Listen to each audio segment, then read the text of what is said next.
Atlar hazır. Beyaz bayrak kalktı.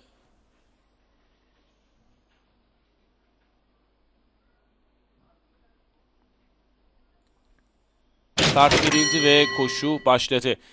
Çıkışta 3 numaralı İlkar, 1 numaralı Çakır Ahmet 2,5 boy kadar, 5 numaralı Yiğit Aslan ve 4 numaralı Lidersoy da 1,5 boy kadar geride kaldılar. Koşunun liderliğini iç kulvardan yaptığı ataklarla 6 numaralı Lavanta üstlendi. Yarım boy kadar dışında 2 numaralı Cemilen var. Hemen dışında 7 numaralı Sebepsiz Fırtına onun da 3. 2,5 boy geriye doldurup 4 numaralı Lidersoy girdi. Hemen yanında 1 numaralı Çakır Ahmet var. 2 boy kadar geride 8 numaralı Vosvos'un kızı, onun dışında da bu metrelerde izlediğim isim 5 numaralı Yiğit Aslan. Safkanlar 1 metre start yerini geçti. Koşu biraz süratlendi bu metrelerde. İçerideki 6 numaralı Lavanta'yı dışından gelen 2 numaralı Cemilem yakalayıp yarım boy farklı öne geçti. Onun dışından son 800 geçirirken 7 numaralı Sebepsiz Fırtına atak yapmaya çalışıyor. 1,5 boy geride.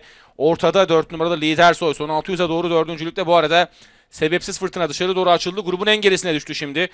4.lüğe 3 numarada İlkar sokuldu. 1 boy kadar geride de 5.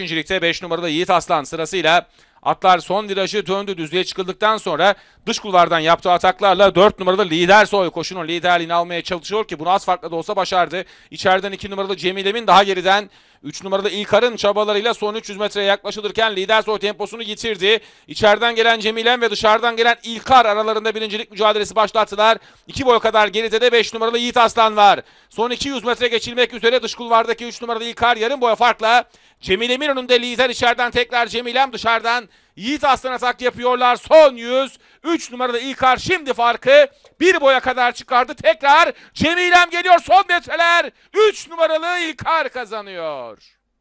2 numaralı Cemilem 2. oldu. 5 numaralı Yiğit Aslan 3. 4.lük içinde 1 numaralı Çakır Ahmet ve 4 numaralı Lidersoy. Fotoyu yakın geçtiği koşuyu kazanan Safkan 3 numaralı İlkar oldu İsmail Koyuncu'yla.